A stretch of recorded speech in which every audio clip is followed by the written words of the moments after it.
नमस्कार मेरे 8वीं कक्षा के विद्यार्थियों। उम्मीद करती हूँ आप घर पर स्वस्थ हैं, सुरक्षित हैं, पढ़ाई में पूरा इंटरेस्ट ले रहे हैं और अपनी पढ़ाई को अच्छी तरह कर रहे हैं।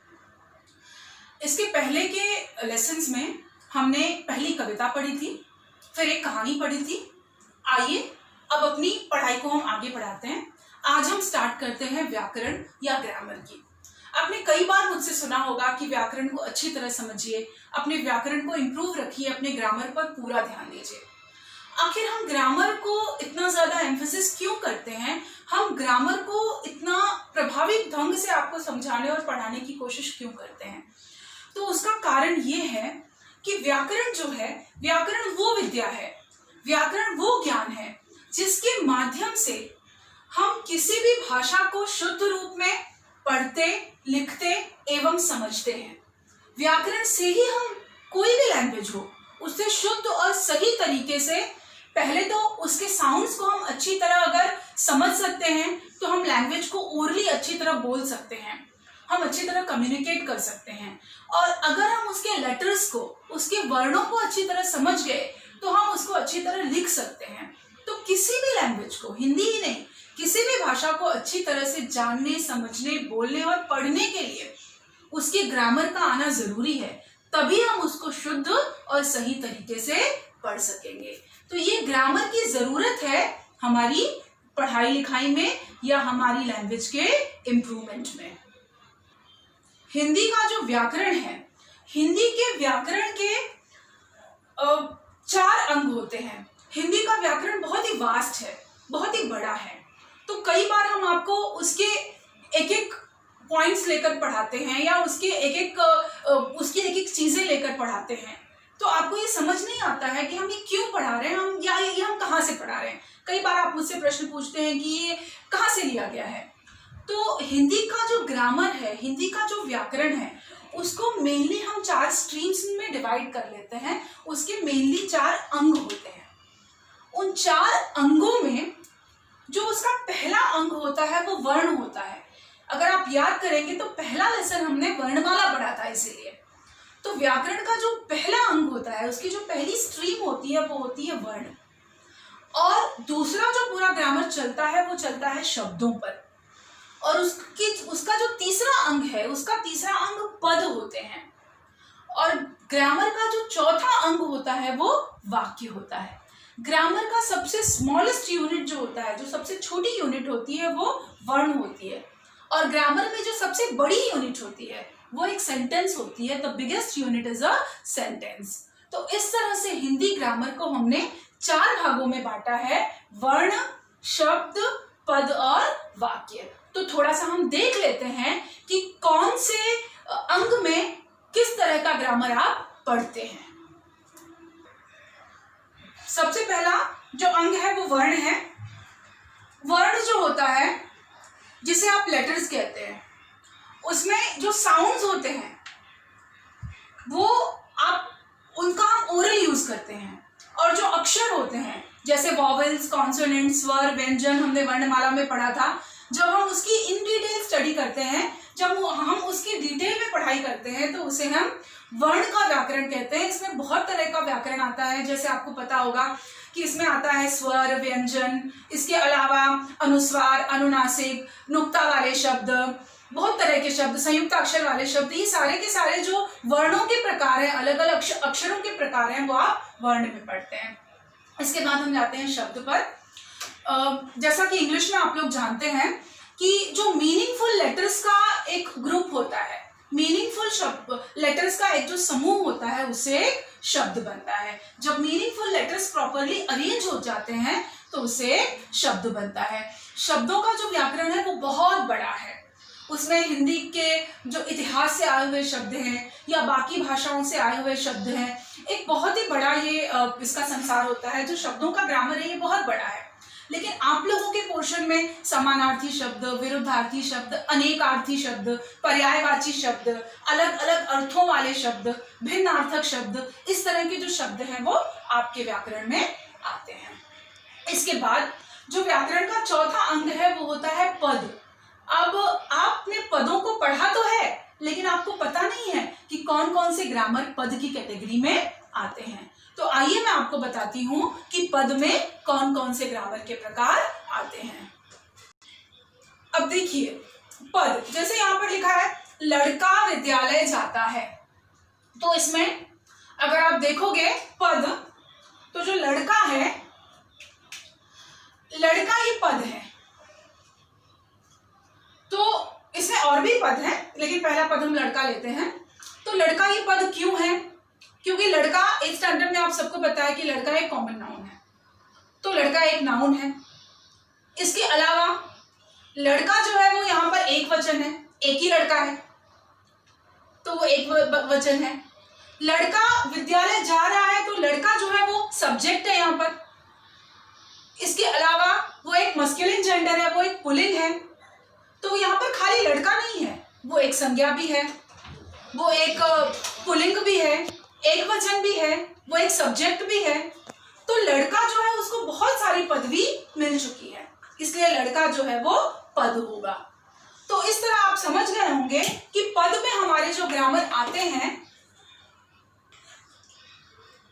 पद में जो ग्रामर आते हैं वो है संज्ञा, सारे संज्ञा भी पद के ग्रामर होते हैं। सर्वनाम आपने ये भी पढ़ा है, विशेषण, क्रिया, ये सारे के सारे जो ग्रामर के टाइप्स आपने पढ़े हैं अब तक, या ये सारा का सारा जो अपने आप व्याकरण के छोटे छोटे हिस्से पढ़े हैं, ये सारे के सारे पद में आते हैं। इसके अलावा भी इसमें एक वचन, बहुवचन, स्त्रीलिंग, पुल्लिंग, सारे विकारी शब्द, अविकारी शब्द, और आपने जितने भी एडवर्ब्स पढ़े हैं, सारे के सारे अव्यय, वो सारे के सारे अव्यय भी आपके पद में ही आते हैं। तो इस तरह से हम पद को पढ़ते हैं। इसके बाद जो हमारा लास्ट ग्रामर का अंग है वो है वाक्य। तो वाक्यों के बारे में अभी आपने ज्यादा नहीं पढ़ा है, वो आपके 8th स्टैंडर्ड के पोर्शन में हम जैसे जैसे पोर्शन आगे बढ़ेगा वैसे वैसे पढ़ेंगे। वाक्य, जैसा कि इंग्लिश में आप जानते हैं कि जब हम मीनिंगफुल वर्ड्स को सही तरीके से अरेंज कर देते हैं तो हमें एक सेंटेंस मिलता है। अब वो सेंटेंस जो होते हैं उसमें वाक्य के हम अर्थ के आधार पर उसके प्रकार पढ़ते हैं, उसकी संरचना के आधार पर उसके प्रकार पढ़ते हैं, उसके स्ट्रक्चर के आधार पर उसके प्रकार पढ़ते हैं। तो वाक्य और वाक्य के प्रकार हम धीरे धीरे आगे पढ़ेंगे।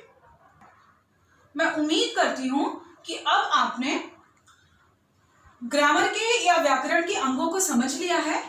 तो हमने जो 7वीं कक्षा में ग्रामर पढ़ा है उसी का थोड़ा सा आपको मैं रिपीटेशन देती हूँ।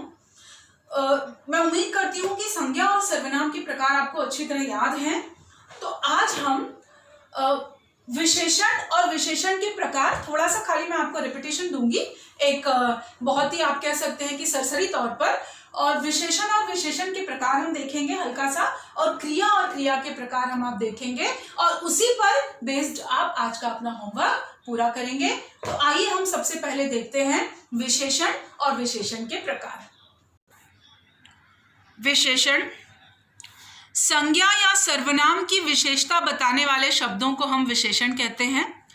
पिछली कक्षाओं में आपने ये पढ़ा है, वो सारे शब्द जो नाउन या प्रोनाउन को डिस्क्राइब करते हैं, उसके बारे में थोड़ी और जानकारी देते हैं, उसके बारे में हमें स्पेशल नॉलेज देते हैं, उन्हें इंग्लिश में आप एडजेक्टिव्स और हिंदी में आप विशेषण कहते हैं। तो वो सारे शब्द जो संज्ञा या सर्वनाम को बताते हों वो विशेषण है। आइए अब हम विशेषण के प्रकार देख लेते हैं। विशेषण का जो पहला प्रकार है वो है गुणवाचक विशेषण।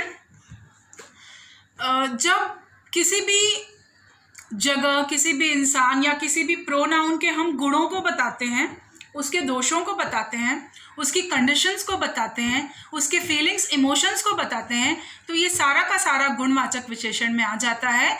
जब हम किसी की भी गुड या बैड क्वालिटीज़ को बताते हैं, चाहे वो अच्छी क्वालिटी हो या बुरी क्वालिटी हो, उसके हम शेप, साइज, आकार, प्रकार, रंग, रूप, इस तरह की किसी भी चीज़ की जब हम जानकारी देते हैं तो वो गुणवाचक विशेषण होता है। इसके बाद जो विशेषण का दूसरा प्रकार है वो है परिमाणवाचक विशेषण। परिमाणवाचक जो विशेषण होता है, परिमाणवाचक विशेषण में वो सारे विशेषण आते हैं जिन्हें हम काउंट नहीं कर सकते, जिनको हम सिर्फ मेजर करते हैं, जिनका हम सिर्फ माप और तौल करते हैं, जैसे चावल, गेहूँ, आटा, मिट्टी, तेल, डीजल, पेट्रोल, ये सारी की सारी चीज़ें, इन्हें हम काउंट नहीं कर सकते, इन्हें हमें मापना या तौलना पड़ता है। इसीलिए ये सारा का सारा परिमाणवाचक विशेषण में आता है। अब परिमाणवाचक विशेषण के दो प्रकार होते हैं। निश्चित परिमाणवाचक विशेषण, जैसे मैं कहूँ मैंने 2 किलो चावल लिया, तो 2 किलो चावल, 1 लीटर दूध, यहाँ पर क्वांटिटी बिल्कुल फिक्स है, इसीलिए ये निश्चित परिमाणवाचक विशेषण है। लेकिन जब क्वांटिटी फिक्स नहीं होती, जब जो कोशंट है, जो परिमाण है वो फिक्स नहीं होता, मात्रा फिक्स, जैसे घर में थोड़ा चावल है, अब पता नहीं 1 किलो है, आधा किलो है या 100 ग्राम है, या बिल्ली ने पूरा दूध पी लिया, अब पता नहीं उसने 1 लीटर पी लिया, आधा लीटर पी लिया, लेकिन उसने पूरा पी लिया, या आज मैंने खाना अधिक खा लिया, तो यहाँ पर क्वांटिटी जो है वो फिक्स नहीं है, इसलिए ये अनिश्चित परिमाणवाचक विशेषण होता है। इसके बाद जो अगला विशेषण है वह है संख्यावाचक विशेषण। तो जिन चीज़ों को हम माप तौल नहीं करते, जिन चीज़ों को हम काउंट करते हैं, जिनको हम गिन सकते हैं, तो वो सारे के सारे काउंटेबल जो चीज़ें होती हैं वो संख्यावाचक विशेषण होती हैं। अब इसके भी 2 प्रकार होते हैं, निश्चित संख्यावाचक विशेषण और अनिश्चित संख्यावाचक विशेषण। जब नंबर्स फिक्स होते हैं, जैसे मेरे पास 4 किताबें हैं, तो फिक्स है कि मेरे पास 4 किताबें हैं, तुम 12:30 बजे गूगल मीट पर आना, तो फिक्स समय है कि तुम्हें 12:30 बजे ही मीट पर क्लास के लिए आना है। तो जब भी जो संख्या होती है वो निश्चित होती है, वो फिक्स होती है, तो वहां पर निश्चित परिमाणवाचक विशेषण होता है।